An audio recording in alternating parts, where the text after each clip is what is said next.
दोस्तों, आज मैं आपको एक नई कहानी सुनाने जा रही हूँ जिसका नाम है कैमरे का भूत।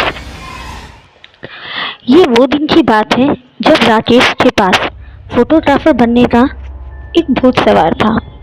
उसने अपने पापा से झगड़ा करके पैसा ले लिया और नया कैमरा खरीद लिया। उस समय में अपने आसपास दिखती हुई हर एक चीज़ और मनुष्य, प्राणी वगैरह की फ़ोटो खींचता रहता था और अपने आप को प्रोफेशनल फोटोग्राफर समझने लगा। लेकिन मेरी हालत तब खराब हुई जब मेरे कैमरे में एक भयानक डरावने वाला प्रेत कैद हुआ। पहले तो मुझे लगा कि ये सिर्फ ब्लैक एंड वाइट फ़ोटो है, लेकिन जब ध्यान से देखा तो मेरे रोंगटे खड़े हो गए, क्योंकि उसने मुझे कुछ अच्छी सी दो आंखें दिख रही थी और वो आंखें गुस्से से मेरे कैमरे के सामने देख रही थी। करीबन रात को 2 बजे के आसपास कबाट में धीरे धीरे आवाज़ सुनाई देने लगी।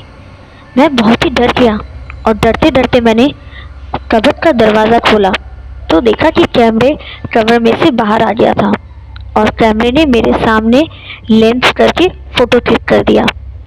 ये एक बहुत ही डरावने वाली घटना थी।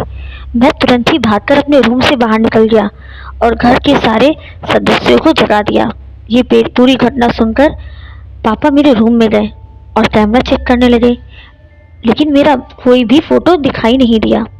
पापा ने यह देखकर मुझे कहा कि यह तो सिर्फ मेरा भ्रम है। मुझे भी लगा कि यह मेरा भ्रम ही है। दूसरे दिन दोपहर में मैं नदी के तट पर बैठ के कैमरे से फ़ोटो खींच रहा था। बाद में फ़ोटो खींच लेने के बाद कैमरे में फ़ोटो देखने लगा। उसमें मैंने देखा कि वो जो फ़ोटो मैंने डिलीट कर दी थी, वही भयानक फ़ोटो मेरी मेमोरी में फिर से आ गया था। उसे देखकर मैं बहुत ही डर गया और तुरंत ही उसी फ़ोटो को डिलीट कर दिया। जब मैंने बाकी की फ़ोटो देखे तो मेरे पैर थर थर काँपने लगे। आप सोच भी नहीं पाएंगे कि उसमें क्या था। ये वही फ़ोटो थी जिसके बारे में मैं अपने पापा से बात कर रहा था और वही फ़ोटो से मेरे पीछे लाल रंग की आंखों वाली प्रेत खड़ा था।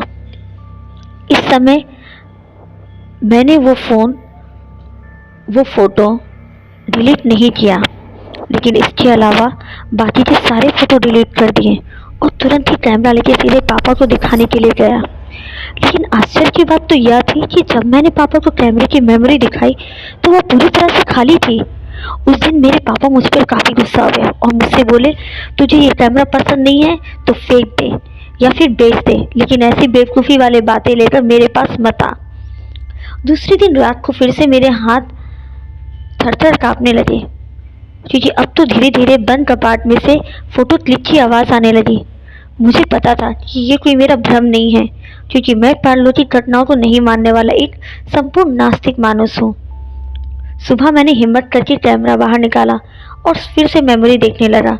उसमें कोई भी भूत का फ़ोटो नहीं था, लेकिन एक काली फ्रेम वाली फ़ोटो मिली जिसमें लिखा था कि मुझको चैट करने भूत की उसकी सज़ा तुझे तेरी जान देनी पड़ेगी। ये फ़ोटो देखकर मेरे तो होश ही उड़ गए। मेरी धड़कन एकदम से ही बढ़ गई। मुझे ये भी पता था कि ये धमकाने वाली फ़ोटो अगर किसी को देखने आने के लिए ले जाऊंगा, उससे पहले मेमोरी से ये डिलीट हो जाएगी।